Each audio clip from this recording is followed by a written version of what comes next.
Vamos abriendo nuestra Biblia en 2 Tesalonicenses, capítulo 2, y vamos a continuar desde el versículo 13, y vamos a ver el contraste con el versículo 12 anterior que hemos analizado anteriormente, y en el versículo 12 veíamos la condenación de todos los que no creyeron a la verdad, sino que se complacieron en la injusticia. Vimos que ya Dios mismo lo entrega a sus propias concupiscencias, a sus propios pecados, a su propia mente ya corrompida. Pero ahora vemos como en el versículo 13 dice: pero nosotros debemos dar siempre gracias a Dios respecto a vosotros, hermanos amados por el Señor, de que Dios os haya escogido desde el principio para salvación mediante la santificación por el Espíritu y la fe en la verdad. Vemos aquí ya el contraste. Ahora ya el apóstol está hablando de una salvación reservada, atesorada, guardada para los hijos de Dios. He destacado este versículo como muy importante y vemos como acá en la Reina Valera el versículo 13 da a entender que los tesalónicos debían dar gracias a Dios de que Dios los haya escogido desde el principio para salvación.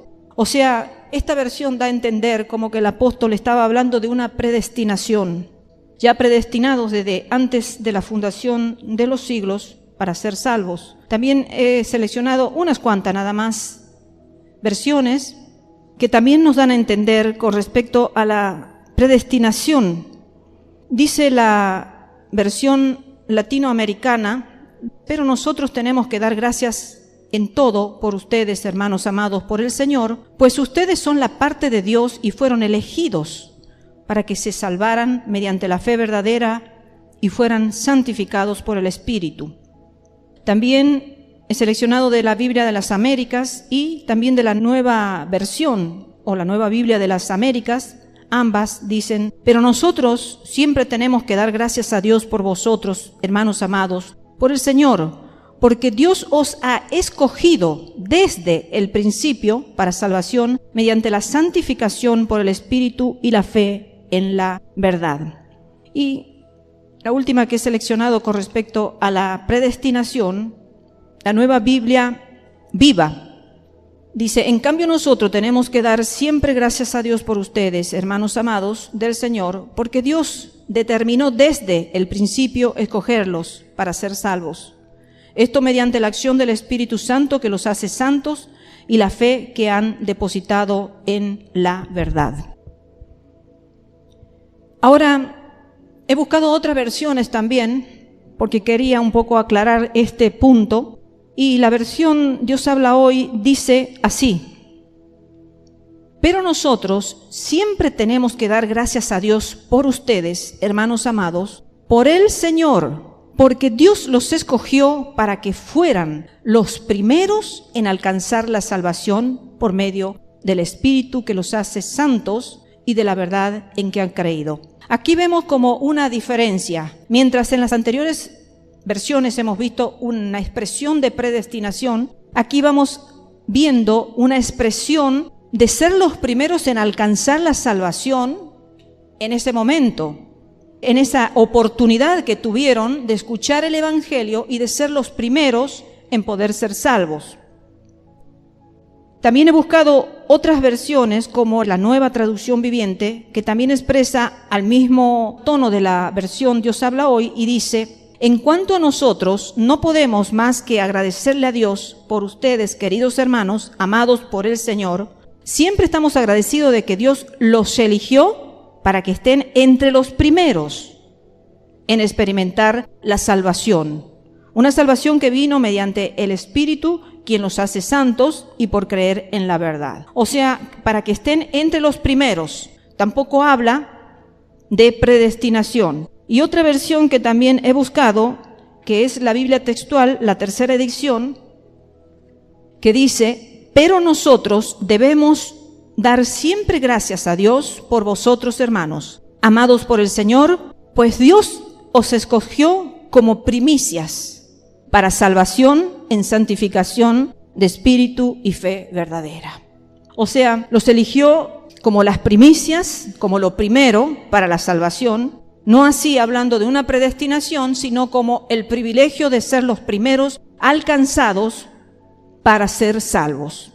Entonces, si pudiéramos ver una diferencia entre distintas versiones, pero no nos tendría que afligir esto, hermanos, porque de cualquier forma lo importante es haber alcanzado y haber llegado y haber logrado la salvación de nuestras almas.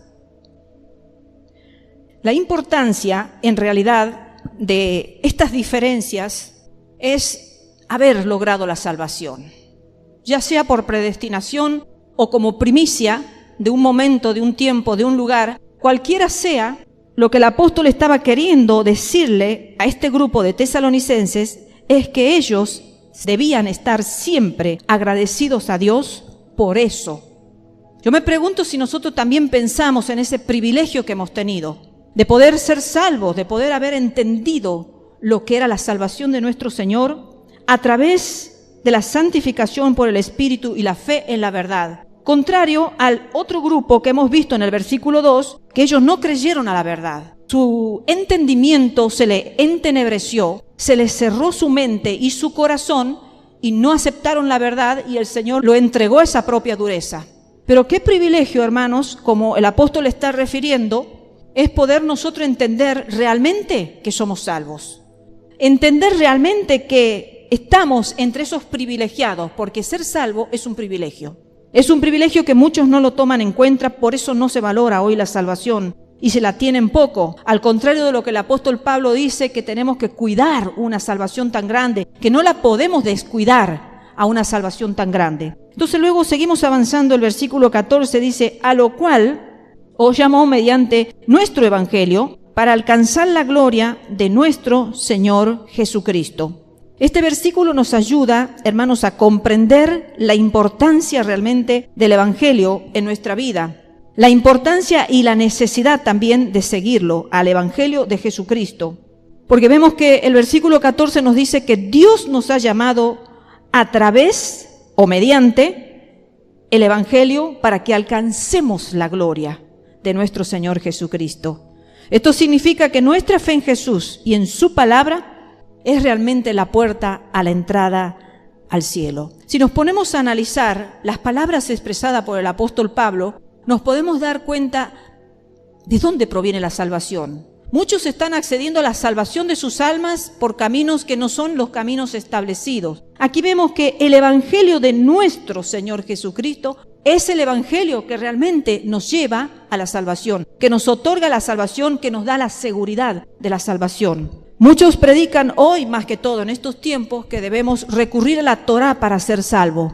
Pero sin embargo, nuestro Señor Jesucristo vino, descendió, bajó a la tierra con un propósito, traernos salvación. Es que antes no había salvación, sí la había. Antes había salvación a través de la ley, pero era mediante sacrificios y mediante el cumplimiento de leyes para los cuales Jesucristo vino para Él ser el Cordero una vez y para siempre y no tener que estar sacrificando periódicamente un cordero, porque ya se ofreció Él como el Cordero inmolado. Entonces la salvación y la entrada y la puerta al cielo es el Evangelio, las buenas nuevas de salvación. El Evangelio se encuentra en el Nuevo Pacto. Entonces, importante que razonemos y que pensemos las palabras que Pablo va expresando en estas sencillas cartas, pero que nos pueden abrir tremendamente el entendimiento para no estar equivocado, para no errar el camino, para no estar confundido, para no estar escuchando otros pensamientos, porque realmente no es de nuestros tiempos escuchar que hoy se predica otro tipo de salvación, sino que ya en los tiempos de Pablo también habían otras personas que predicaban otro evangelio.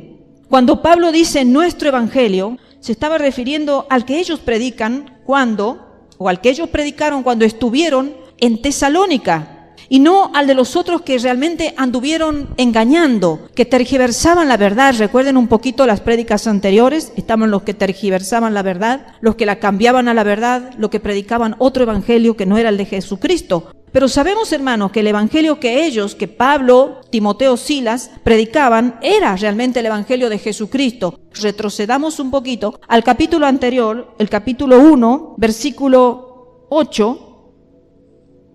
pero para entenderlo leamos desde el 7, dice: y a vosotros que sois atribulados, daros reposo con nosotros cuando se manifieste el Señor Jesús desde el cielo con los ángeles de su poder, en llama de fuego, para dar retribución a los que no conocieron a Dios ni obedecen al Evangelio de nuestro Señor Jesucristo. ¿Qué evangelio predicaban entonces los apóstoles? El evangelio de Jesucristo. Entonces, ese era el evangelio que el apóstol Pablo le estaba diciendo a los tesalónicos que tenían que escuchar. Sabemos, hermanos, entonces, que ellos predicaron no un evangelio propio, elaborado con sus propios pensamientos, sus ideas, sus, podemos decir, fábulas, porque muchos estaban predicando fábulas en esos tiempos y en nuestros tiempos también, hermanos. Ellos estaban predicando un evangelio real y verdadero de Jesucristo que estuvo en la tierra y que Él lo predicó y los apóstoles ese evangelio estaban predicando. Entonces se lleva a los tesalonicenses en el versículo ya 15, dice: así que hermanos, estad firmes y retened la doctrina que habéis aprendido, sea por palabra o por carta nuestra. Se lo está llevando a los tesalonicenses a abandonar sus dudas y sus temores y estar firmes y a retener la doctrina que habían aprendido por palabra o por carta. Porque comprendamos y entendamos que eran tiempos difíciles, tiempos donde corrían muchas voces y ellos tenían que estar muy firmes en la verdad para no claudicar, para no torcer o para no endurecerse como muchos lo habían hecho. Pero como ellos habían actuado con fe, es la fe la que actúa y es la fe la que sostiene a un verdadero hijo de Dios. Por eso es que estamos año y año en el evangelio, porque la fe es la que nos sostiene. Vienen doctrinas, nos hacen tambalear, sí, no vamos a decir otra cosa contraria, porque las doctrinas diferentes a veces nos hacen ponernos a pensar. ¿Qué están diciendo? Y ya nos sacan, es como que nos desfocalizan de los pensamientos que tenemos, pero luego nos volvemos a afirmar en la fe y volvemos a declarar el verdadero evangelio de Jesucristo y que no hay otro, hermanos. Entonces el apóstol trataba de que ellos abandonen sus dudas por todas las corrientes que corrían y por todos los temores, también por la persecución, estaban sufriendo de toda forma los tesalonicenses. Y hay que estar realmente en la posición de ellos, porque cuando uno está calmado, uno está tranquilo, uno puede disfrutar más del evangelio, uno puede saborearlo, pensarlo, entenderlo más. Pero cuando vienen las aflicciones, ahí es cuando vienen las dudas. Cuando vienen las tribulaciones, cuando vienen las persecuciones, ahí es donde es probada realmente nuestra fe. Entonces el apóstol lo estaba aconsejando para que ellos estén bien firmes en la doctrina que habían recibido. Y luego vemos que el versículo 16 y 17 dice: y el mismo Jesucristo, Señor nuestro y Dios nuestro Padre, el cual nos amó y nos dio consolación eterna y buena esperanza por gracia, conforte vuestros corazones y os confirme en toda buena palabra y obra. Entonces, vemos que ya Pablo se está despidiendo en esta carta, porque vemos que fueron muchas cartas que se juntaron en esta epístola. Entonces el apóstol se está despidiendo, llevándolos a estar firmes y aferrados en esa doctrina, para que ellos se alienten, para que Dios sea el aliento en sus vidas, en sus corazones, y la fortaleza también para toda obra que tengan que realizar. Porque allí los tesalonicenses tenían que continuar con la obra que había comenzado Pablo. Entonces necesitaban estar bien fortalecidos y firmes en Dios y en el Señor Jesucristo para poder ser firmes como Pablo lo había sido a través de las persecuciones también. Pablo había sido tremendamente perseguido, razón por la que tuvo que huir. Y ellos también estaban siendo perseguidos, pero no podían huir, tenían que estar allí. Algunos quizás huyeron, otros se quedaron. Tenían que soportar mucha carga realmente estos cristianos. Y Pablo ya se despide pidiéndole ese aliento de parte de Dios, rogando que sus corazones se llenen de la fortaleza de Dios. Y es lo que nosotros en estos tiempos también, hermanos, tenemos que llenarnos de la fortaleza de Dios. Tenemos que estar firmes en Dios, con el consuelo de parte de Dios, leyendo su palabra, que es la que provoca eso en nuestros corazones. No por decir que soy cristiano vamos a ser fortalecidos. Tenemos que leer su palabra y dar gracias a Dios que todavía la tenemos en medio nuestro, porque realmente hay hermanos que no la tienen a la palabra de Dios, no pueden acceder a ella, pero sin embargo el Espíritu de Dios mismo los fortalece en medio de las tribulaciones y en medio de las persecuciones. Demos gracias a Dios por este privilegio que nosotros tenemos de poder todavía conservar en nuestras manos las palabras de Dios y leerla a cualquier hora del día, leerla hasta en la calle si queremos, en las plazas sentarnos y leernos la palabra. Más de un insulto de algún agresor no sufriremos, por lo menos en nuestra nación. No vendrá la policía y nos encarcelará por tener una palabra, la palabra de Dios, un folleto, la Biblia, un Nuevo Testamento. No seremos encarcelados en nuestra nación. Pero hay naciones que están sufriendo, sí, el vituperio. Y tenemos nosotros la obligación de orar por ellos para que reciban fortaleza en medio de todo eso que están atravesando. Dios nos va a pedir cuenta de este privilegio, podemos decir nosotros, de tener la palabra de Dios en nuestras manos. Y nos va a pedir cuenta también de orar por aquellos hermanos que están sufriendo persecución. Vemos cómo ya entramos al capítulo 3, que es ya otra carta que Pablo les escribe. Y justamente dice, por lo demás, hermanos, orad por nosotros, para que la palabra del Señor corra y sea glorificada así como lo fue entre vosotros. Vemos como aquí ya Pablo está pidiendo oración por el progreso del Evangelio. ¿Debemos pedir oración? ¿Debemos unirnos y orar por el progreso del Evangelio? Claro que sí, hermanos. Hay mucha oposición contra el Evangelio, muchísima, y lo habrá. Todo el tiempo va a haber oposición. En los tiempos de Pablo, en nuestros tiempos, en todos los tiempos va a haber oposición para que se predique la verdadera palabra que trae salvación al alma del ser humano. Entonces, así como Pablo estaba pidiendo, luego vemos en el versículo 2, dice, y para que seamos librados de hombres perversos y malos, porque no es de todos la fe. Pide oración entonces para que el Evangelio corra y para que ellos también sean librados de esos hombres perversos. Miren la palabra que usa el apóstol Pablo, porque realmente eran perversos y malos. Porque el apóstol expresa que la fe no es para todos. Realmente no es para todos. Pablo, al hablar de hombres perversos y malos, allí realmente se estaba refiriendo a los judíos oponentes. Tenían la oposición de los judíos, cuya conducta era opuesta a la fe. Incrédulos y en oposición a la verdad. Realmente, porque no ser de la fe es ser una persona incrédula, o sea, no crédula, no creyente, no creer al Evangelio de Jesucristo ni a los siervos que predican el Evangelio de Jesucristo.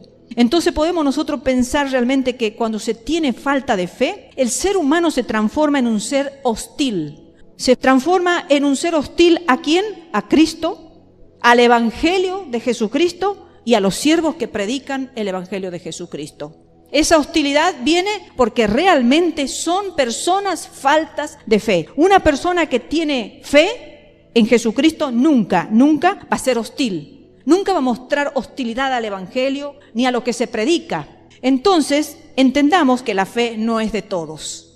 Otra razón para dar gracias a Dios por ser hombres y mujeres elegidos para tener fe, donde hemos dejado que Dios haga que la palabra de Él prospere en nuestro corazón, porque es lo único que nos sostiene en tiempos difíciles, en tiempos de agnosticismo, en tiempos de divergencias de pensamientos, en tiempos de nulidad, podríamos decir, de lo que es santo, de lo que es moral, de lo que es bueno, de lo que es justo, de lo que es honorable, de lo que el apóstol dice, en todas estas cosas pensad. Ahora se piensa en todo menos en eso. Entonces, ¿de qué se está llenando nuestra mente? ¿De qué se está llenando nuestro corazón? Si no se llena de la palabra de Dios, estamos siendo avasallados por pensamientos mundanos. Estamos siendo avasallados por pensamientos del infierno que suben a la tierra y que están disfrazados como pensamientos buenos y que están trayendo mucha confusión y pérdida de salvación. Porque muchas personas lamentablemente están cayendo de la gracia, otros están apostatando, como hemos visto en los capítulos anteriores, que apostasía es para los que creyeron en Jesucristo y se apartaron, se separaron de la gracia de nuestro Dios y ahora están con otras ideas, otras doctrinas, otros pensamientos. Bien, y el versículo 3 dice del capítulo 3, pero fiel es el Señor que os afirmará y guardará del mal. O sea que Pablo le está recalcando que Dios siempre va a estar listo para protegerlo a su pueblo. Y esta realmente pensemos que era una iglesia bien joven, era una iglesia nuevita que necesitaba realmente ser fortalecida en su lucha. Cuando se es nuevo, realmente hay que sostener mucho, hay que cubrir, hay que orar, hay que fortalecer a esas personas porque son nuevitos. Entonces van como recién alimentándose y necesitan insistencia en el Evangelio, necesitan ser continuamente alimentados para encontrar la fortaleza realmente, pero el apóstol Pablo le está diciendo, pero fiel es el Señor, que Él los va a afirmar y Él los va a guardar de todo mal. Qué hermoso, hermanos, es saber que quizás los hombres no nos fortalezcan, Pero tenemos un Dios que es fiel. Él no nos va a abandonar en todo momento, en toda situación que tengamos que vivir y atravesar. Fiel es Dios, que prometió que va a estar con nosotros hasta la muerte. Fiel es el Señor, que va a estar con nosotros hasta el final de nuestros días. Qué hermosos. Y luego el versículo 4 dice: y tenemos confianza respecto a vosotros en el Señor, en que hacéis y haréis lo que os hemos mandado. Un verbo y dos tiempos diferentes. El apóstol, fíjense en que él estaba confiando que la distancia no era motivo para que ellos se mantuvieran fiel. Él confiaba que como en el presente, como aquí expresa el verbo, dice que como hacéis, lo haréis. Tiempo futuro. Entonces el apóstol estaba seguro que como ellos estaban confiando en ese presente, lo serían en el futuro. Y qué hermoso, hermanos, es mirar en nuestros hermanos, en nuestra congregación, en nuestra iglesia, en nuestra comunidad, podríamos llamarle, cristiana, saber que los hermanos siempre se van a mantener fiel a la doctrina. Mirarlos y decir: yo confío que estas personas, como lo son ahora en el presente, lo van a hacer en el futuro. Qué hermoso es tener la confianza, porque a veces es triste cuando se va a una iglesia y se está con desconfianza. Y yo creo que el motivo número uno para la desconfianza por parte de los siervos, que están como autoridad de una iglesia, es la desconfianza de sus miembros. Entonces, al tener desconfianza, se empiezan a llenar de actividades y podríamos decir de situaciones que se le ofrecen a las personas para que no se vayan de la iglesia.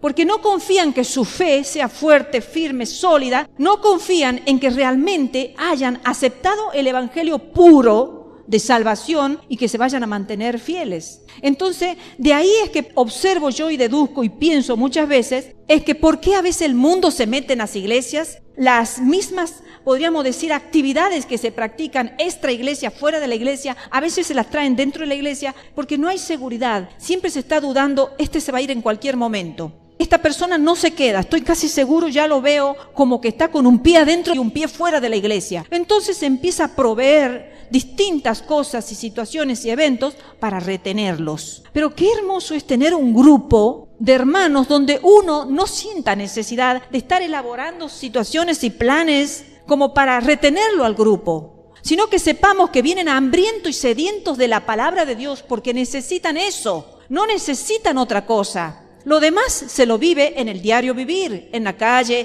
en el trabajo, en la casa. Pero venimos a la iglesia sedientos ¿de qué? De ser fortalecido el espíritu, el corazón, el alma, de ser lleno con el poder de su Santo Espíritu.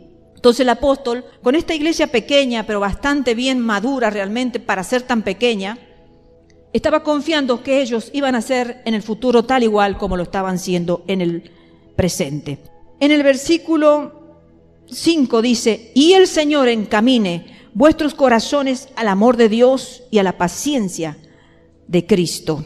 Ya aquí Pablo los deja en manos del Señor para ser encaminados sus corazones al amor de Dios y a la paciencia de Cristo. Realmente que tenemos un Dios de amor y de paciencia, ¿verdad? Por eso muchos de nosotros todavía estamos con vida.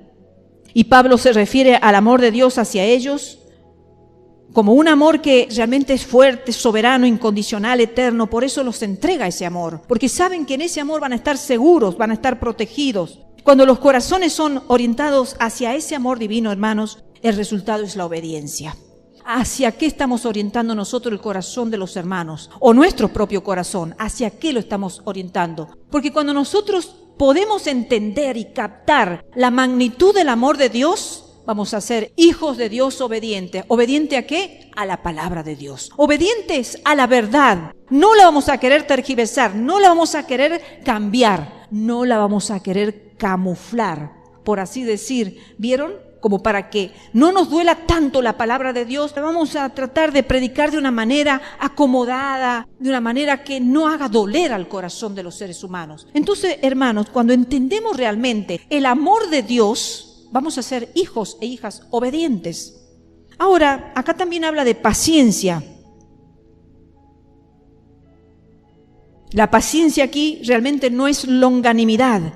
¿Qué es longanimidad? Fortaleza, serenidad, firmeza, clemencia y muchos sinónimos más. Como realmente la que Jesús mostró hacia sus amigos, longanimidad es la que Jesucristo manifestó a sus amigos, a sus compañeros, a sus discípulos, como por ejemplo la longanimidad que tuvo hacia Pedro. No realmente, porque Pedro tuvo ese carácter tan intrépido que los llevó a cometer muchos y variados errores. Pero aquí paciencia no es longanimidad. Aquí la paciencia que Pablo le está expresando es como la gracia para soportar. O sea, es como firmeza, sin importar cuál sea el precio.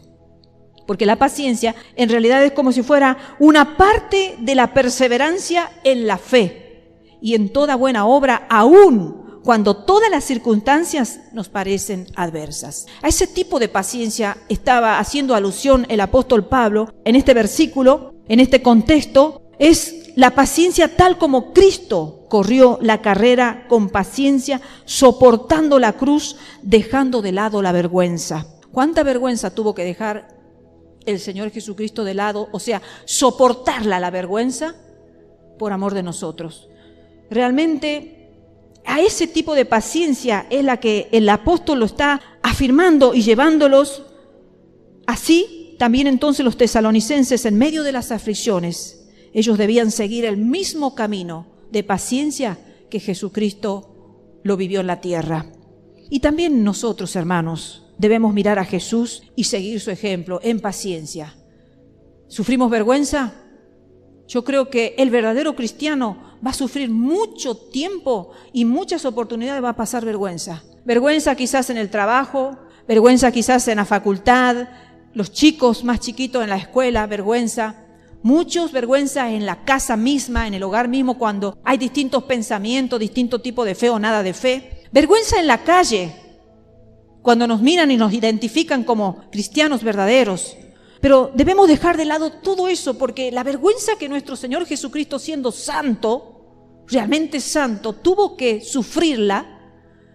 Entonces, hermanos, es un ejemplo para nosotros, que tengamos ese tipo de paciencia, donde el Señor tuvo que dejar de lado la vergüenza y soportar la cruz. Y nuestro Señor Jesucristo dice, si alguno quiere venir en pos, tome su cruz y sígame. Entonces, si nosotros vemos y entendemos que este versículo está haciendo referencia a este tipo de paciencia, vamos a seguir adelante, hermanos, hacia la meta, al supremo llamamiento. Venga lo que venga, no sabemos qué nos depara el día de mañana, pero vamos a seguir fortalecidos y afirmados en el amor y en la paciencia de nuestro Dios. Entonces, por eso los hermanos no debían pensar allí en Tesalónica, ¿para qué trabajar cuando el tiempo del regreso de Cristo está tan próximo? Recuerdan que ellos pensaban en una venida de Jesús inmediata, algo así, ya. Pero sin embargo, Jesús perseveró. Jesús sabía que le esperaba algo tremendo, pero Él perseveró. Aquí vemos que los hermanos claudicaron un poco con este tema, porque ellos en muchas situaciones, no todos, pero un grupo, no supo perseverar. Jesucristo perseveró y se aferró a la obra que le fue designada hasta su completa realización, sin dejar de lado nada. Y observamos que aquí los tesalónicos estaban dejando de lado algo, porque tener ese pensamiento de, bueno, ya viene el Señor, entonces ya no voy a trabajar más, bueno, ya viene el Señor, voy a descansar y voy a estar todo el día sin hacer nada, porque ya viene el Señor, ya en cualquier momento, entonces yo ya no trabajo, ya no hago nada. No, el Señor Jesucristo terminó hasta el final la obra, la completó, la concretó, sin dejar de lado ningún momento que le tocaba vivir acá en la tierra. Entonces nosotros de igual forma, hermanos, debemos imitar y proceder como el ejemplo de nuestro Señor Jesucristo. Ya vemos que desde el versículo 6 al 15, que me gustaría que lo leamos, ya vienen instrucciones con respecto a todo hermano que se estaba comportando en forma desordenada, ¿sí? Porque aquí está condenando el apóstol Pablo el desorden. Leamos desde el versículo 6 al versículo 15. Dice, pero os ordenamos, hermanos, en el nombre de nuestro Señor Jesucristo, que os apartéis de todo hermano que ande desordenadamente y no según la enseñanza que recibisteis de nosotros. Porque vosotros mismos sabéis de qué manera debéis imitarnos, pues nosotros no anduvimos desordenadamente entre vosotros, ni comimos de balde el pan de nadie, sino que trabajamos con afán y fatiga día y noche, para no ser gravosos a ninguno de vosotros. No porque no tuviésemos derecho, sino por daros nosotros mismos un ejemplo para que nos imitaseis. Porque también cuando estábamos con vosotros, os ordenábamos esto: si alguno no quiere trabajar, tampoco coma. Porque oímos que algunos de entre vosotros andan desordenadamente, no trabajando en nada, sino entremetiéndose en lo ajeno. A los tales mandamos y exhortamos por nuestro Señor Jesucristo, que trabajando sosegadamente, coman su propio pan. Y vosotros, hermanos, no os canséis de hacer bien. Si alguno no obedece a lo que decimos por medio de esta carta, a éste señaladlo y no os juntéis con él, para que se avergüence. Mas no lo tengáis por enemigo, sino amonestadle como hermano.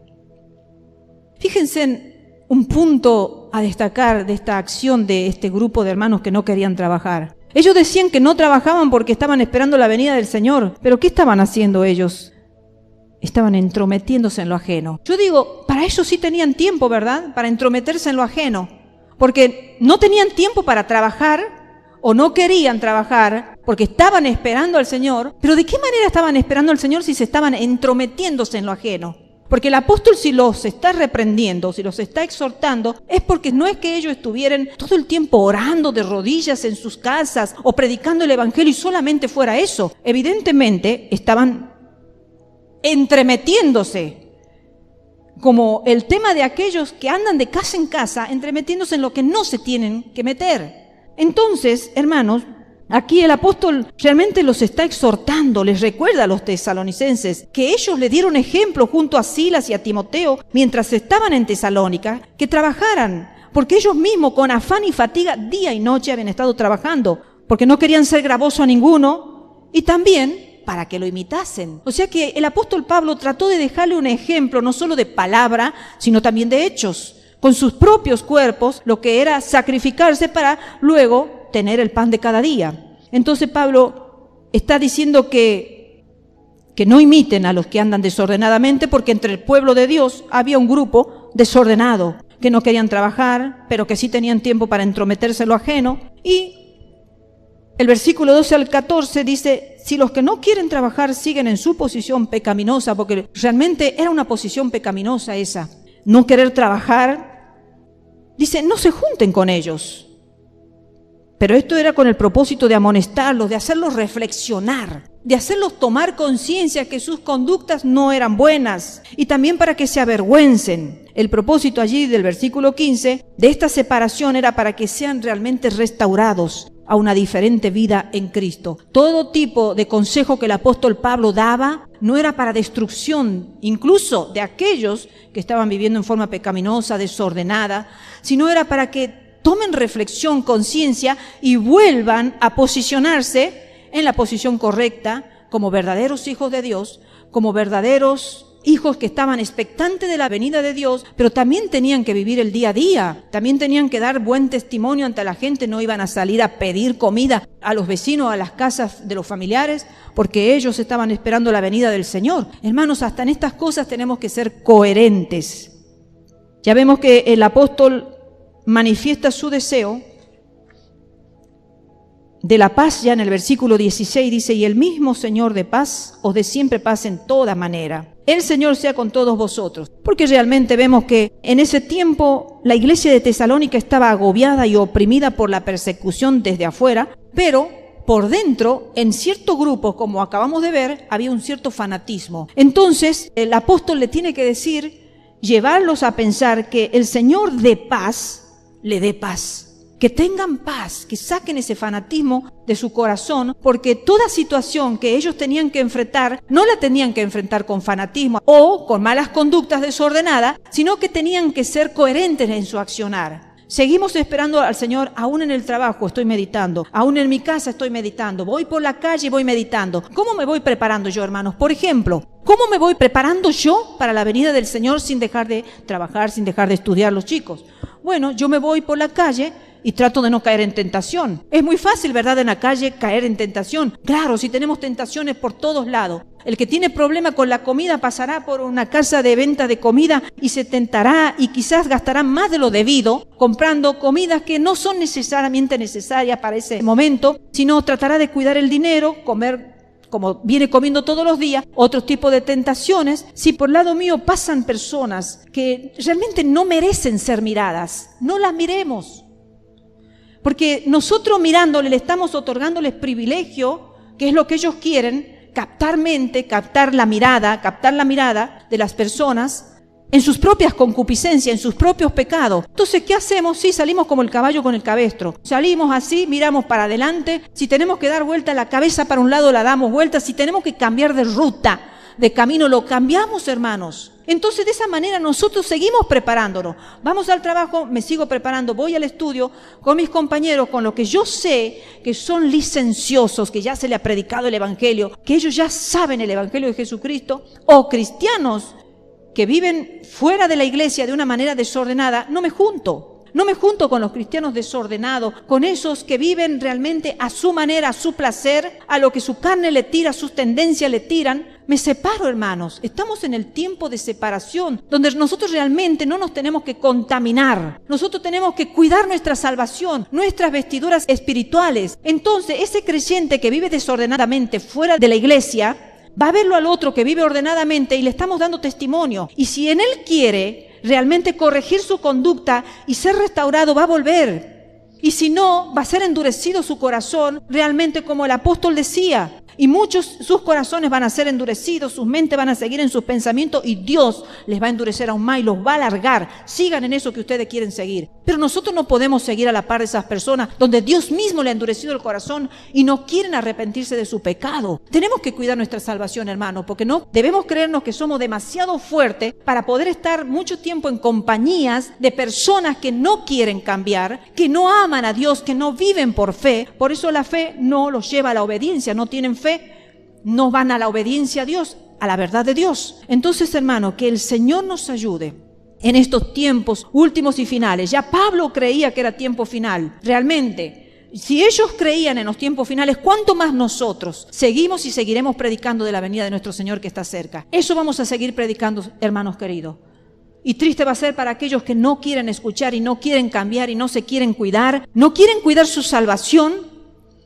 Triste va a ser para ellos que tengan que pasar tiempos más difíciles de lo que nos está tocando vivir ahora. Si ahora nos está tocando vivir tiempos difíciles, ¿cuántos más serán? Unos añitos más, si es que llegamos a unos años más. La venida del Señor está muy cercana. Y así como el apóstol Pablo la predicaba la venida del Señor, nosotros también predicamos que el Señor está pronto, hermanos. Ya allí termina su carta con una hermosa salutación, típico de este apóstol. Dice, la salutación es de mi propia mano, de Pablo, que es el signo en toda carta mía, así escribo. La gracia de nuestro Señor Jesucristo sea con todos vosotros. Amén. Entonces, hermanos, que el Señor nos ayude a ser avisados del mal, a ser prudentes, a ser enseñables. Porque el apóstol aquí le estaba enseñando a través de estas cartas a los hermanos que estaban fieles y a los que no estaban fieles, para bendición de ellos mismos. Las exhortaciones son para edificación. Las enseñanzas donde a veces la palabra nos es bastante fuerte cuando nos toca, cuando nos habla, la palabra de Dios es fuerte. No es para que pasemos la hoja y digamos, no, esto no es para mí. Vieron que a veces tomamos la Biblia y no nos gusta alguna referencia y decimos, no, esto no es para mí. Y pasamos la hoja y no, lo leamos, porque quizás sí es para nosotros esa exhortación. Quizás sí el Señor nos quiere llevar a que algo corrijamos de nuestra vida que no nos agrada ver, que no queremos ver, que lo tenemos bien escondido y el Señor quiere que lo saquemos de nuestro interior. Entonces, hermano, estamos en tiempo y oportunidad, con vida y con entendimiento, y todavía estamos siendo fortalecidos con la palabra de Dios. Demos gracias al Señor porque tenemos el privilegio, ya sea por predestinación o ya sea por primicia de que fuimos elegidos para poder ser salvos antes que otros. Demos gracias al Señor por esa salvación tan grande, porque Él llegó a nuestras vidas, porque Él nos hizo entender su evangelio, porque nos amó y nos tuvo paciencia, hermanos queridos. La gracia sea sobre todos vosotros, hermanos queridos, que el Señor los fortalezca en estas cartas que el apóstol les mandó a sus hermanos allí en Tesalónica, un grupo bastante hermoso, un grupo bastante especial, una iglesia joven pero dispuesta a querer vivir el Evangelio de Jesucristo. Nos despedimos de esta carta agradeciendo al Señor por todas las enseñanzas que nos ha dado y por sobre todo porque nos ha abierto el entendimiento para vivir estos tiempos expectante a la pronta venida de nuestro Señor Jesucristo. Que Dios los bendiga a todos.